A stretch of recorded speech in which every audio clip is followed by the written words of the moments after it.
Arunachal Pradesh Psychosocial Association, also known as AAPPA, is a social support group created by like-minded psychologists of the state. The association aims to eliminate the stigmas attached to mental illness and spread awareness on the importance of mental health. AAPPA was formed on May 20, 2020, with just 9 members amidst the COVID-inflicted lockdown through telecounseling. The team has now branched out in some districts with around 16 members who are relentlessly organizing many awareness programs on suicide prevention, depression, and anxiety. Welcome to Breakthrough, Leeyir, Amar, and Rinyo. Thank you so much for taking out your time and coming all the way from RGU to talk on mental health. And first of all, the entire team also wants to congratulate you on your great initiative on mental health. So to begin with, Leeyir, can you take us to the journey and also the inspiration behind the formation of your group, AAPPA? First of all, I would like to thank Breakthrough, the team of Breakthrough, for letting us be here and giving us an opportunity to speak about our experience and our story. So actually, AAPPA started as a psychosocial support group. It was a simple support group during the 2020 COVID, the first lockdown. So what happened was, we were all, I think, confined to our houses. We were all locked down. We were facing lockdowns. We were confined to our houses with our families. And that's when we realized that there were a lot of distress calls regarding mental health. We heard it through our friends, and even I think some of us experienced it ourselves. So we heard of a support group like this being started in Manipur. My ex-colleague had called me up and she told me about how they'd started the support group with her students. She's working in RIMS. Okay, and so the inspiration, you got it from your friend who is working in Manipur. She was the first one to actually bring up the idea. And I don't think at that moment Arunachal had any proper mental health body to cater to all these distress calls. So I think my ex-students, I would say, and then some of my friends who are all psychologists, we thought of coming together and forming this group. And at that moment, we couldn't think of anything because we couldn't move around. We were all in a lockdown situation. So we just thought the only thing we can do is maybe provide psychological first aid service through telephones at least. We decided we'll just go for it. So we started our page and then we started circulating our numbers. In the beginning, you were giving them counseling through telephone. Yes, it was all online. Yes, yes. How was the response, and were people positive about it or were they reluctant to open up? I think initially people were a little confused. They were very positive regarding they had a positive attitude towards the service, but they also were confused as to what the service was like. So they would call us up and they're like, "Kya hota hai isme? How do you help us?" So they were mostly inquiring about it instead of sharing their problems. Yes, yes. A lot of calls initially was regarding that. But after that, I noticed a change in the calls that I was getting. People were actually confiding in their, confiding their problems in us. They were asking us for tips, asking us how to, take care of their mental health. And they were disclosing their very personal stories. I've had clients call me up for the first time and then disclose stories about their sexual abuse in childhood and about how their family is going through a violent phase. So a lot of people did not have that, that fear of confidentiality and all that. So I think they really believed in us somehow, and they started sharing a lot about In the beginning, how many of you were there to handle all these telephonic conversations, the calls from the clients or from the people? Okay. In the beginning, it was just 9 of us. And because we were all sitting at home and everything was online, we could cater to more people. So we were giving around 2 hours of our time every day. Every day, that was 7 days a week. And we were taking calls.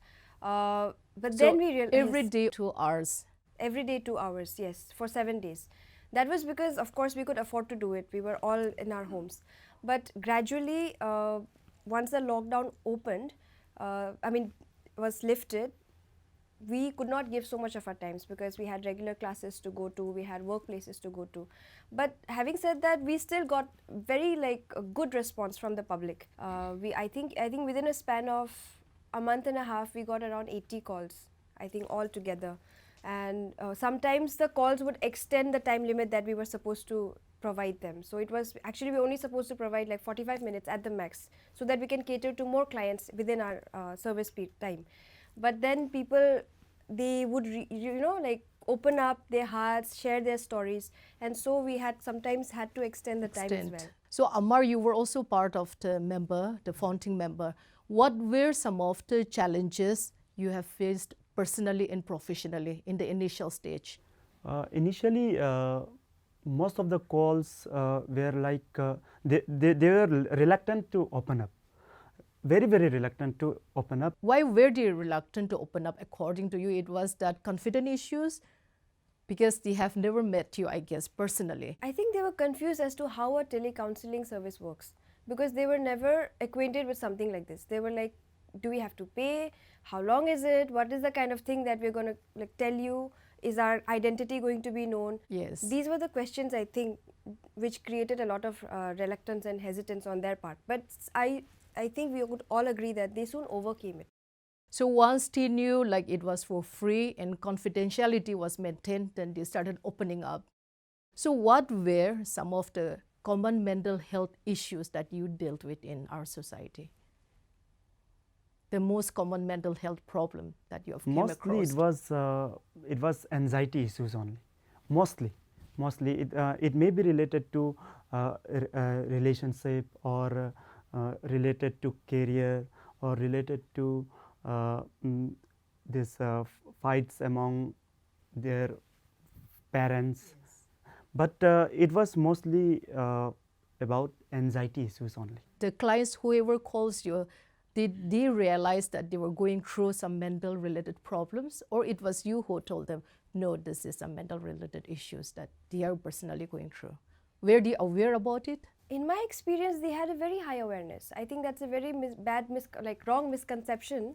I mean, misconception that the state has, that yahan pe they don't know about mental health. No, they do. They do understand that they have a mental health issue. And at least the calls that I was getting, people were actually talking about how they feel sad, like emotional problems, how they cannot focus, psychological problems. So they were able to distinguish that, okay, it's not just physical, now it's my mental health issue. And they did approach us for that. I think, of course, we need to generate awareness regarding this, but I think a good lot of the people, at least the customers that we've had, our clients, they do have a good awareness about mental health. Do you feel that COVID also, aggravated illness amongst the people? I won't say aggravated. It was there, but then because people had time at their hand and to sit down with their emotion, because in fast-paced life like now, wherein we are always busy doing something else or the other, if not for COVID, we didn't have space and time to sit down with our own emotion. And COVID gave us a very good time wherein we sat down with our difficult emotions, experiencing it and not having outlet. So therein people started becoming aware that, okay, this is something, a feeling that I'm not enjoying. And then they start realizing, okay, this is something that I require help with. So therein, like, people started seeing and seeking out active help from professionals. Or else, if not for COVID, many people would have had many different outlets. For example, if you're feeling stressed right now and you have group of friends, you can call them up and go out. But COVID did not have, like during COVID, in the period of lockdown, people were confined. So therein the awareness became much more better, no? Or else I won't say that the mental health condition as in was aggravated because of COVID, but awareness regarding mental health and its issues and the discomfort that it brought became higher, I think. Now it's more than 1.5 years after you have dealt with these problems. If you come across an individual who has mental issues or mental health problem, but is reluctant to talk about it, how do you start a conversation with such kind of an individual? Many of them come to us with a general idea, okay, they're experiencing some discomfort, but not knowing where to begin. So therein we begin by generally asking, okay, currently how is it, like feeling wise, how are you feeling? Physically, how are you feeling? So we help the client firstly to distinguish between the emotion part of the feeling and the physical aspect of the feeling, because oftentimes we merge them together and say कुछ तो लग रहा है, दिल गुदगुदी हो रहा है, या तो फिर palpitation ज़्यादा हो रहा है, that. So therein we help them distinguish it. Then, and generally we talk about general issues first, not saying कि क्या problem है बताओ, not that. Like, not directly approaching the topic. Exactly. So because oftentimes when you ask a question very straightforward, we don't know the answer to that. But sometimes when you ask a question saying, okay, tell me about your life, how are you, like, how is your life in general currently? So then they'll start talking about things, and therein, like, they lead us through the conversation. I think I'd like to add to that.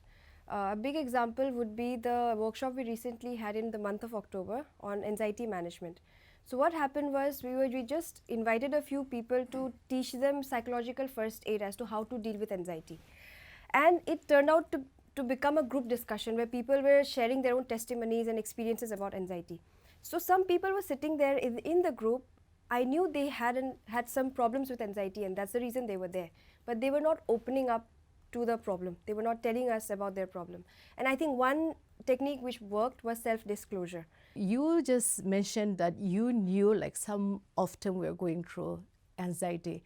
So how do we as laymen also, identify who is going through depression or anxiety or having mental health issues? What are the signs? You can look at one of the first things we ask them, even in a psychological first aid service, is how is your sleep? Because that is a big indicator. You might be sleeping a lot, you might be not sleeping at all, or you might be having very irregular sleep. Another thing is appetite. Are you eating a lot? Are you eating more than you should or you normally do?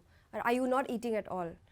So these are certain indicators. Another one would be losing interest in hobbies that you were previously interested in, social withdrawal, not wanting to meet friends, not turning up your work, you make a to-do list and then not showing up for that. So I think these are few indicators, just as a normal public, just as a loved one, you can also identify. Leeyir, it's very important what you just mentioned because people need to know. You said some might not sleep, some might oversleep. So what are the indicators? Can you just elaborate a bit more on it? I think it depends on the personality, because anxiety can manifest very differently amongst different individuals. Say suppose you're a very restless person by nature. So anxiety will manifest as you being sleepless.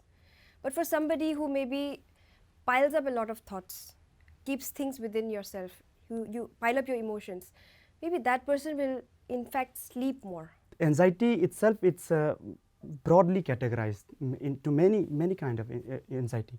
Without proper assessment, we cannot judge that he or she has anxiety or depression. So it's important that we should go for a clinical assessment. Proper clinical assessment. As of now, we are just talking in general, certain symptoms to look out for, because mostly if someone has irregular sleep, we think is insomnia. Is insomnia a part of anxiety or depression? It's an indicator of that. It's an indicator of a mental health disturbance. Now, whether you have depression or anxiety, like Amar relevantly pointed out, should be diagnosed and should be highlighted by a mental health professional. What do we often do? Say somebody watches this show, they'll listen to all the symptoms, they'll go to Google and they'll be like, "Arey, mera to sab kuch hai." Then they self-diagnose themselves. This is something we tell them not to do. Yes, we discourage that. For example, there is one book, DSM, Diagnostic Statistical Manual. So there it's written that to be a depression, it should be at least for 6 months. Before that, अगर आपको 3 महीना तक कुछ sleepless हो रहा है, कुछ हो रहा है, you cannot say that मेरा depression है. Here we usually find people saying हमको depression है, but that's not depression. What is the 6 months? 6 months, like you should be struggling before it can be said like someone is going into depression. Is that what you're trying to say? Yeah, there are certain set of symptoms, like there's an acronym for that, DICFAST. So you need to have these symptoms, 9 symptoms constantly for a period of 6 months to be diagnosed with depression, major depressive disorder. So you need to have depressive thoughts, you need to have insomnia, lack of appetite, suicidal thoughts, guilt, feelings of guilt. All these, they are set of symptoms, if you can find it in the DSM-5 manual. So yeah, coming back to Rinyo, what are some of the serious mental illness? If you talk by seriousness, most common serious illness is schizophrenia. Schizophrenia and then depression, though it sounds very layman wise, or depression har kisi ko hota hai, but it's one of the very major mental illness that's found. And then apart from that, anxiety and panic attack. Though these sounds very common, but then very like variedly like found everywhere, no.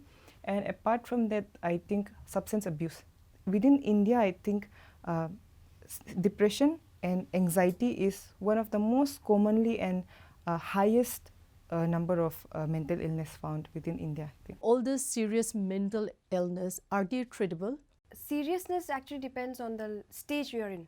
You can have depression, it can be mild and it can actually be easily recoverable.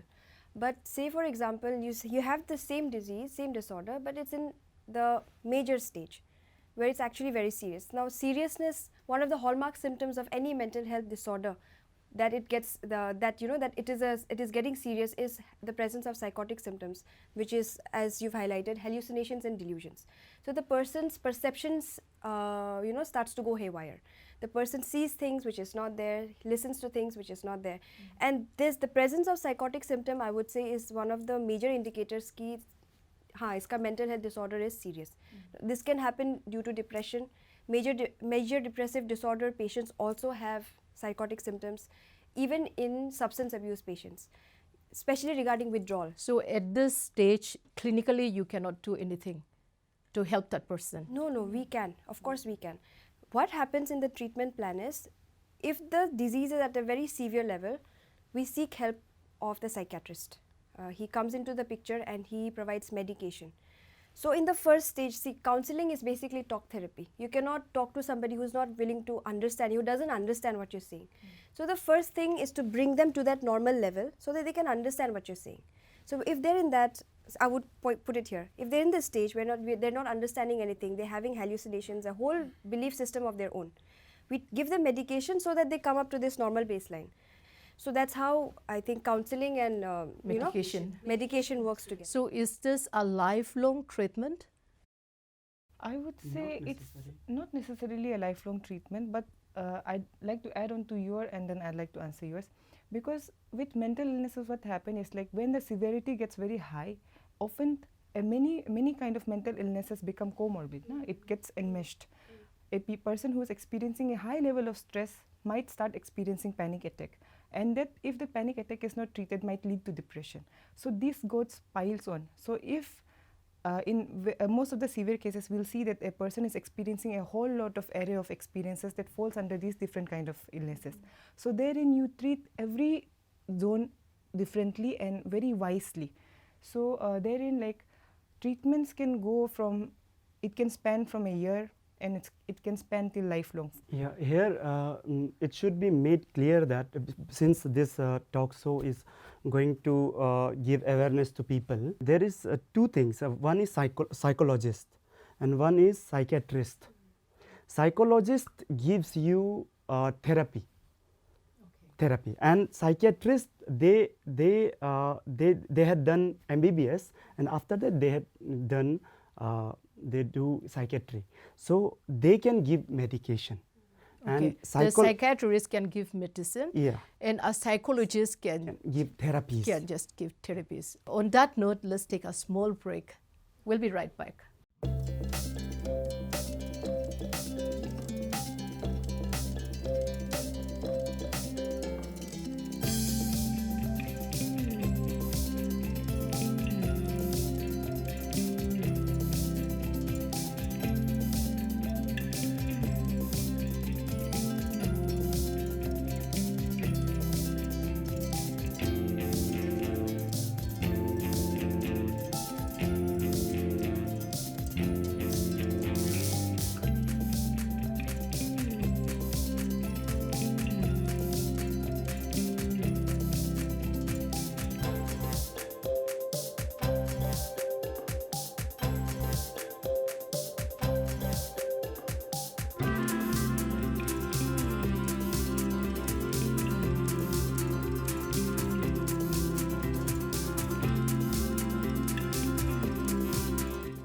Welcome back to Breakthrough, in conversation with Leeyir, Amar, and Rinyo. So you all have been working for now more than a year, and you have interacted with almost all the section of our society. Can you share with us what are the factors that is causing mental health issues in our society, some of the factors aggravating the mental health issues in our society? The ones that I have actually seen and experienced it myself is the communication gap that we have within our family members.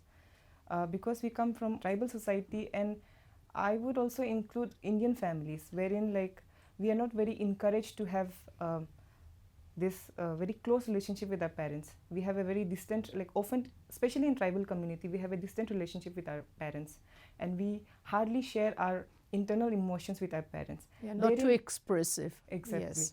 So, because family is an institution where a child is first introduced to, so therein you learn a lot of your life skills regarding communication, regarding expression. And in household where people and where children are not taught to express themselves in a healthy way, I'm saying, in a healthy way, therein we learn that throughout our life, especially with tribal parents who are emotionally unavailable.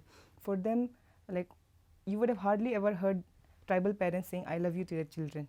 We often don't have terminology for that love to express to our children also, no? So therein, because we don't learn the communication skills from our young age, we often carry that within our relationship, within our different sphere of lives also.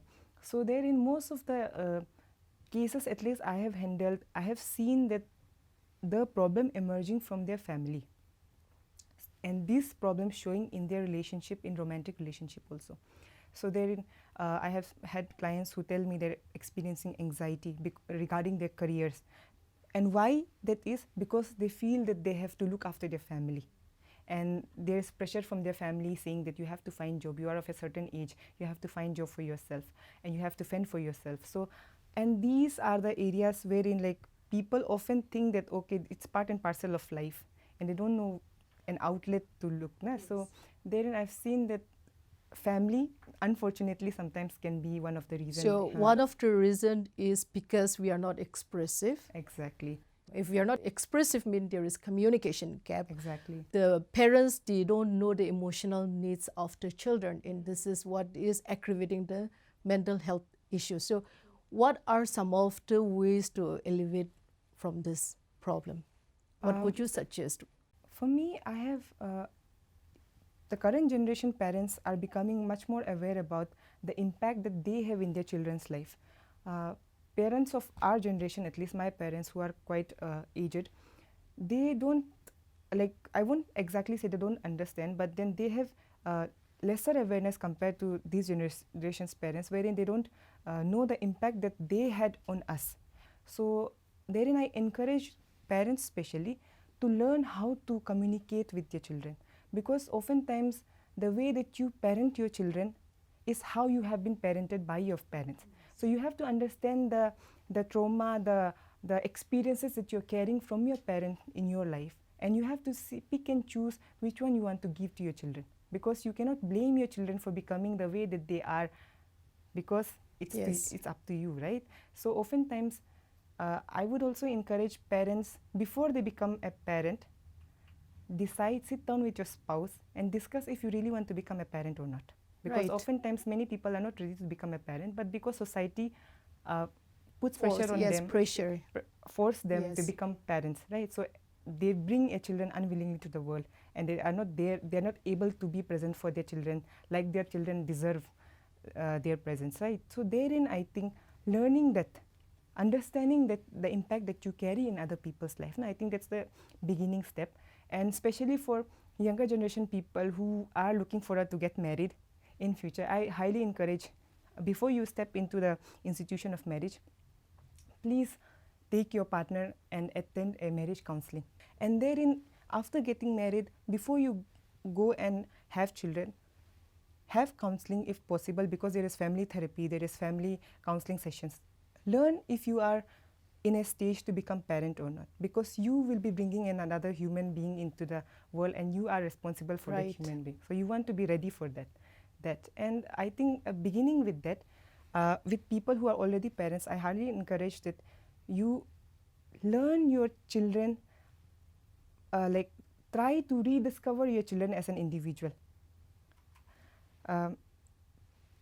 learn not to see them only as your children and someone who's part of you.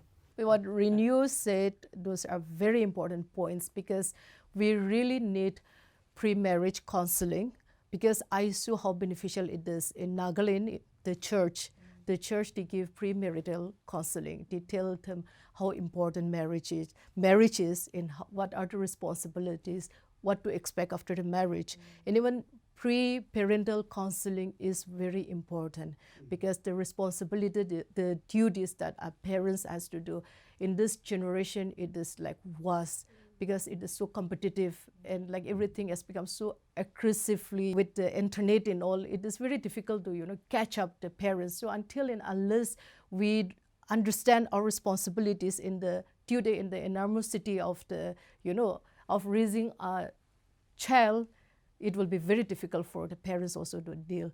Yes, Amar. Apart from this, adding to that, there are many factors for this mental health issues.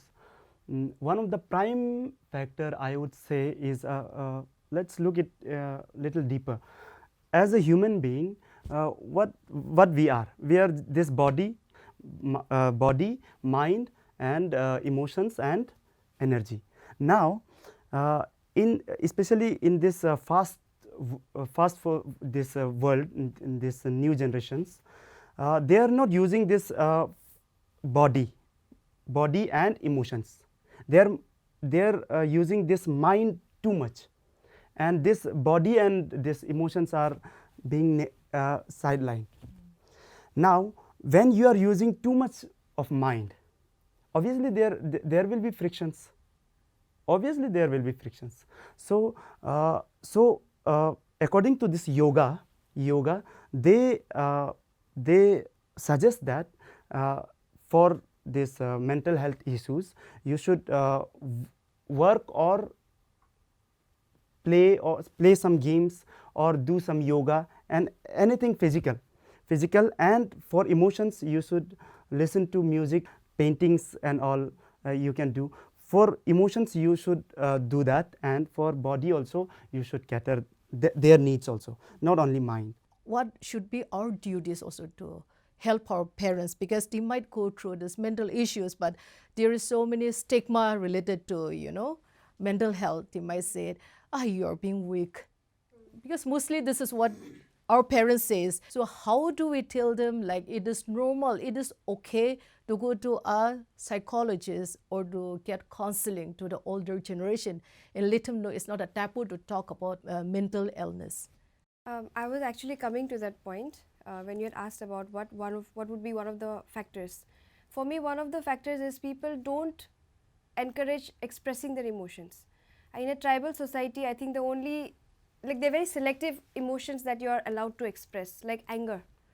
Anger in a tribal society is very seen as acceptable and encouraged. Haan, gussa ho gaya, theek hai, chalo, that's fine. But you're crying, you're weak, like you rightly pointed out. So I think we should encourage talking about the whole range of human emotions. I think there's also this very big misconception that you have to only feel positive emotions. No, you can be sad. That's a part of human life experience. You need to be sad, you need to be angry, you need to be jealous. Experience this and accept it. Yes, after that maybe don't act on it, but at least be aware and accept it, because these emotions are there for a purpose. They're telling you how you feel. They're part of us. Yes, they're part of us. So one way in which we can go about reducing the stigma is by expressing our emotions and talking about our emotional health. I think even with parents, I think what you were you're talking about parents and family, and I think I wanted to highlight the concept of love language. Our parents really love us. It's not like they don't love us, but they show us in a different way, the way that their parents have showed them love, by doing things. So how will my mother show me her love? By maybe cooking food for me, by taking care of me. But maybe I'm somebody who wants to listen to words of love and wants some gesture of affection. So if we just clarify that, just have that communication between the parent and the child, that aap ye way mein pyar dikhata hai, but the child wants this. And if you explain to the child that your mother, even if she's not being affectionate, but she's showing her love in a different way, I think that itself will solve a lot of problems. And in this, our generation should start, because our parents, their generation, they're already set in that thoughts. So our younger generation, now we know what is required, we need to be expressive, we need to communicate, we need to express our love. If we are like, we have to tell that I love you, we have to tell. Or if we don't like something, we should be able to tell nicely. So all three of you, throughout the conversation, you have mentioned at one point of time about psychological first aid, if PFA. So can you just explain like what is it in like the difference between an advice and counseling, and what is PFA? Say, for example, you are bitten by a dog and you're bleeding. So for that bleeding to stop, you apply a band-aid, right? You apply a band-aid, you tend to that wound so that it can be closed for a certain period of time. So therein you don't need a mental health professional a medical professional to do that, right? After the bleeding has stopped, you can go to the hospital and receive the medical attention that you require. So likewise, in psychological first aid, we provide the band-aid service for the issue that the person is experiencing at that moment. So that's there for psychological first aid. It's oftentimes just malam patti wala kam, wherein like instant relief ka. And therein counseling is wherein a trained profession, it's a process, counseling is a process wherein the trained professional helps you deal with your emotion or whatever issue that you're going through. They use various different sets of therapies and different type of techniques to help you deal with the issue that you're going through. How educated or sensitized do you think we are as a society when it comes to mental health care? I think mental health care, the sensitization, the awareness about it is slowly taking its grip. We have been working constantly on that. Recently, in the month of October, we had we became a part of mental health awareness in NERIST, one of the premier institute of our state, right? So therein we saw many students had many different questions regarding mental health, and they were very curious about mental health. By the end of the program, many of them came and expressed that they were not aware about mental health and issues that were in the mental health. No, oftentimes we think that mental health is just about mental illness. But then to bust the myth, mental health also includes our emotional, our psychological, our social well-being. So when you consider all this, mental health is a wholesome material, right? So you have to understand. It's an integral part of health. Exactly. Health, yes. So therein, like, it was very interesting to learn that, okay, in a premier institute like NERIS, wherein all the bright minds go to study, even there many people are not aware about it. With newer generation of population who have studied outside, who are in touch with internet, who are technologically advanced, many people are aware of mental health and its issues. Therein we see that many people are coming forward and asking for help, seeking help if they're experiencing any kind of mental health issue.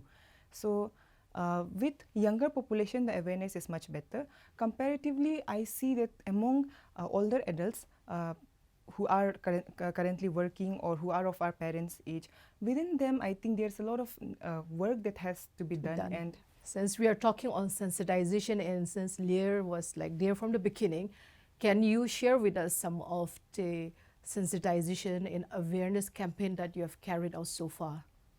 Going back to my story as to how we started sensitization and awareness programs right when we were formed. So we started holding these webinars and panel discussions on media channels, and once the lockdown was was lifted, we even started having outreach programs. We started from schools, from colleges. We even had awareness program for teachers in Lekki Public School. Any chance we get, we would want to spread awareness. I've been told that all this sensitization and awareness campaign you have been doing, utilizing your own resources. According to you, which all institute or group should be coming out to help you in this area? I feel like the first thing that, the first resource or the first help that we can receive in creating more awareness would be the health department. That is for sure. And I don't think like there's like a specific body who can reach out. I think anyone who is interested in mental health, like even you through this program is advocating for mental health. So anyone who is interested now understands and sees this as a real problem, real social evil, can go out and help somebody. Rinyo, can you share with us some tips how to take care of our mental health? Nature is one of the best healer that can be. And when we talk about any kind of mental illness, because our body, like it's mentioned, that it functions in collaboration. No, we cannot separate our body from our mind. We cannot separate our emotion from our mind. But oftentimes what happens is like our body is the shell wherein we hold all these things, right? So in order for anything to move, you have to move your body. So moving your body always helps you. So for example, like the best tip, there are certain tips that I have heard and I have applied myself. When you're anxious or when you're stressed and when you're like going into the spiral of overthinking, it always helps to have a walk. Walking and running, it always helps. Like it moves your body. And then recently I read a study. Therein the study says that when you're walking or when you're running, what happens is like your eye is constantly moving. It's constantly moving and you're seeing new things. You're exposed to a lot of stimulus, visual stimulus. And that visual stimulus, what it does is it works a lot of, sparks a lot of your neural activity within your brain. It helps you to see things in a newer perspective. Or doing meditation, for example. Meditation is prescribed by a lot of counselors and a lot of mental health practitioners to calm yourself, to get in touch with your emotions. Oftentimes what happens with mental, like any kind of discomforting emotion is we try to run away from it. We try to avoid it as much as possible because it's not nice to feel sad, it's not nice to feel angry. So we oftentimes what we do is we tell ourselves, oh, okay, I don't like this feeling, I don't like this feeling, so I don't want to feel it. Let's go out, hang out, do party. But then when you come back, Again, the same feeling comes out. exactly. The same feeling that you had stored nicely inside the box suddenly pop up and tell you, okay, I haven't left yet. So until and unless you have dealt with that emotion, that uncomfortable emotion, it's not going to leave you. So how do we deal with that emotion? By speaking to someone, meeting some counselor and discussing I think about the it? first thing you need to do is sit with it. Sit with it, understand what's happening to you. Like sometimes we try to avoid negative emotions. I think we should stop doing that. If I'm angry, sit with your anger and realize, why am I getting angry? What is it that is hurting me? And accept that, okay, I'm feeling angry because I care for this and this is not happening, so that's a natural So we thing. have to look at the source. Yes, source, and which lies within you. I think one of the simplest thing you can do to take care of your mental health is to learn to say no. I think we don't do that enough, including me. I sometimes tend to take more like responsibilities than I'm able to, just because I am scared to say no or to disappoint someone. I think that is one thing which we can all practice. It's a very important and a very simple and very easy technique of taking care of yourself. Leeyir, I'm very happy you mentioned that point. We have to learn to say no. Because some few months back, I was watching Oprah, and even Oprah said the same thing. She said one thing that she has learned in her life is to say no. And she said after that, her life has become happier, you know. So we always think that if we say no, people will have a bad image on us. People will think that we don't understand them, that we are kichira, you know. They ask for some help and we don't give, and they think, okay, this people is so confused, they don't understand. But I think it's high time we need to say no when we have to. So thank you for adding that point. And for the benefit of our viewers, can you just share what all services AAPPA is providing? Besides, doing the outreach programs and workshops and trainings, we are providing online and offline counseling both for anybody who needs help. There is offline counseling which is available in the office at Gumto. But if you feel like you want that service provided to you from the comfort of your home, we are also providing online counseling, and we've kept the rates at a very minimum price, considering all the rates that is available everywhere, so that it's very accessible. Because one of the topmost priority of our service is for it to be affordable and for it to be efficient. So people can make use of this service even while sitting at home through online counseling. Thank you so much. And before we come to an end, can you share with us what has been the breakthrough moment in your personal or professional life? Breakthrough moment, I think there's been many. I mean, like oftentimes life provides you with a lot of unpleasant experiences, which leads you to perceive, it changes your outlook of life. You actually forced to change the outlook of your life. So the breakthrough moment that has made me realize a lot of things was the career crisis that I went through after I completed my master's. Then I went on to do B.Ed. Then I didn't know what else to do, so I started doing counseling course. Therein I was at loss because I didn't know what I was doing with my life. I had completely no idea of where my life was leading. I felt very purposeless. A lot of hopelessness I had felt. So I think I had fallen into a loop of, therein I had fallen into a loop of depression, and then I had a lot of suicidal thoughts. I didn't know what to do with my life anymore. Therein I think what really brought me out of that was coming to psychology, getting admission in PhD, and then meeting this bunch of people. I think I found my purpose again. Amar, your breakthrough moment. Is when I was in class 11, I had a mind cancer. Mind cancer, mind cancer. It's not brain cancer. Right. I was thinking that I had cancer. And Okay. You don't have cancer, but Yeah. you thought you Yeah. have cancer. yeah, and that period was very, very disturbing, because actually one of my junior, he died of cancer, leukemia, blood cancer, and इसका वजह से रात को सोने नहीं सकता था. It went on for 2 months, around 2 months, and after that I rebound from there. How did you manage to come out of it? I was lucky actually. Vacation आ गया था. Vacation आ गया था, and when vacation came nearer, I thought, okay, I will die in my home. Fine. So इसके बाद हम घर गया, इसके बाद भूल गया.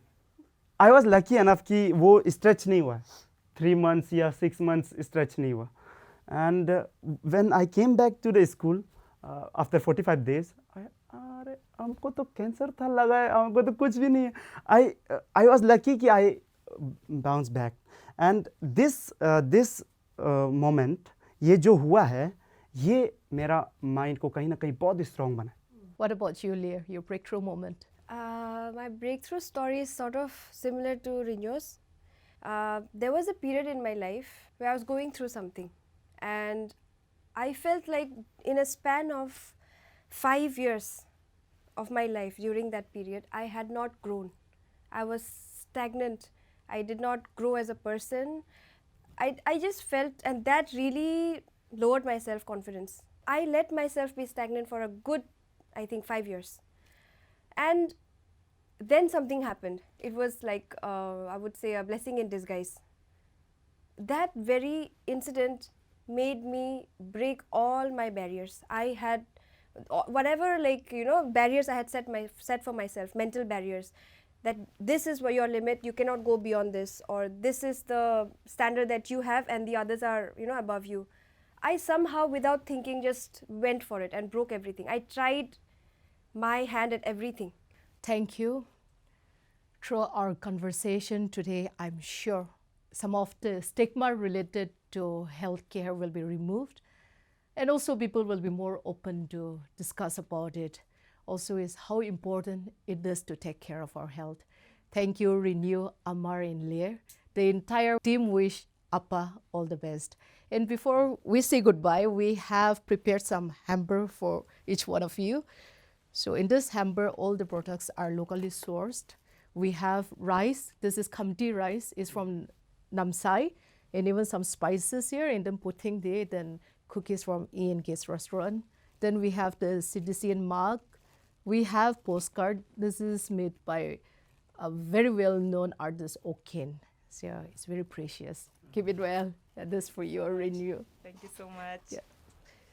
And for you, Amar. Thank you so much, ma'am.